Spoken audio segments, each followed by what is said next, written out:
தேசிய ஜனநாயக கூட்டணியின் சார்பில் புதிய நீதி கட்சிக்கு அனைத்திந்திய அண்ணா திராவிட முன்னேற்ற கழக சின்னமான இரட்டை இலை சின்னத்திலே மதுரை மத்திய தொகுதியிலே இடம் கொடுத்திருக்கிறார்கள்.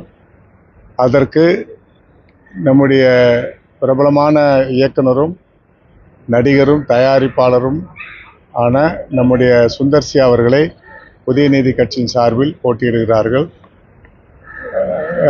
இன்று மதுரைக்கு சென்று தேர்தல் பணியை ஆற்ற முடிவெடுத்து பயணித்துக் கொண்டிருக்கிறோம். தேர்தல் தளம் எப்படி நினைக்கிறீங்க? ஏன்னா தற்போது பல அரசியல் கட்சிகள் தேர்தல் பணியை தொடங்கினாங்க.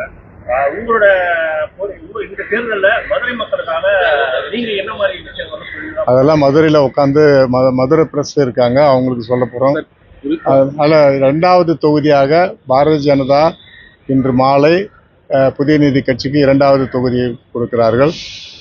இங்கு மதுரை மத்திய தொகுதியிலே இரட்டை இலை சின்னத்திலே போட்டியிடுகின்ற புதிய நீதி கட்சி பாரதிய ஜனதா ஒதுக்கப்படுகின்ற இடத்திலே தொகுதியிலே தாமரை சின்னத்திலே போட்டியிடுவோம். எப்பொழுதும் பாத்தீங்கன்னா திமுக அதிமுக கட்சிகள் தேர்தல் நடத்துறாங்க. தற்போது விஜய் தேர்தல் நடத்துறாரு.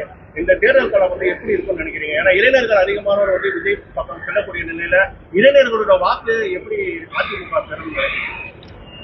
இளைஞர்களுடைய வாக்கு ஒரு 50% விஜய்க்கு போகும்.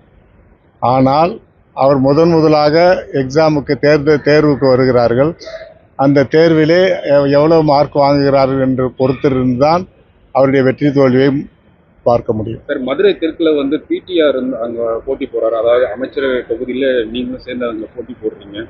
வெற்றி வாய்ப்பு உங்களுக்கு எப்படி இருக்கும்? நல்ல ஒரு பிரகாசமாக அனைத்து இந்திய அண்ணா திராவிட முன்னேற்ற கழகம் நம்முடைய தமிழக சட்டமன்றத்திலே நம்முடைய சுந்தர்சி அவர்கள் நிச்சயமாக சட்டமன்ற உறுப்பினராக உள்ளே நுழைவார்கள். நேற்று வில்லிவாக்கம் தொகுதி சுந்தர்சி அவர்கள் நீங்க களத்தில் எதிர்பார்த்திருக்கீங்க. நாங்க எவ்வளவு பேர் மேடம் கூட நாங்க எதிர்பார்த்தாங்க. சுந்தர்சி சார் இந்த களத்தில் எதிர்பார்த்து வந்திருக்காரு.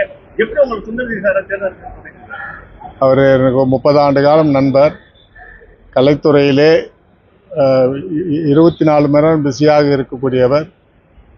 அவரை இந்த மத்திய தொகுதிக்கு ஒரு அற்புதமாக வேட்பாளராக அவருக்கு குடும்பமாக அவருடைய படத்தை பார்ப்பார்கள்.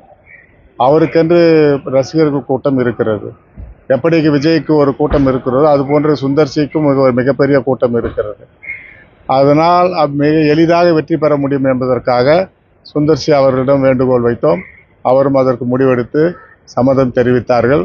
அவரை அழைத்து கொண்டு இன்றைய தினம் மதுரைக்கு 24 மணி நேரமும் தேர்தல் பணியாற்றுவோம். நேற்று மாலை வில்லிவாக்க தொகுதியில தாவேகா மீட்டிங் நடந்தது. ஆதவர்ஜுனா அங்க பேசிட்டு முன்னாடி நாஞ்சல் சம்பத் பேச ஆரம்பிக்க சொல்ல அந்த மீட்டிங்ல பாட்டிலோடலாம் அடிச்சிருக்காங்க. தூக்கி அதுக்கு பெரும் கண்டனம்லாம் தெரிவிச்சிருக்காங்க. அது எப்படி சார் பாக்குறீங்க? நிச்சயமா வன்முறையை நம்முடைய சுந்தர்சி அவர்கள் ஒரு படம் எடுத்திருக்கிறார்கள். வன்முறையால் இந்த உலகத்தை அல்லது நாட்டை திருத்த முடியாது. ஆகவே நம்முடைய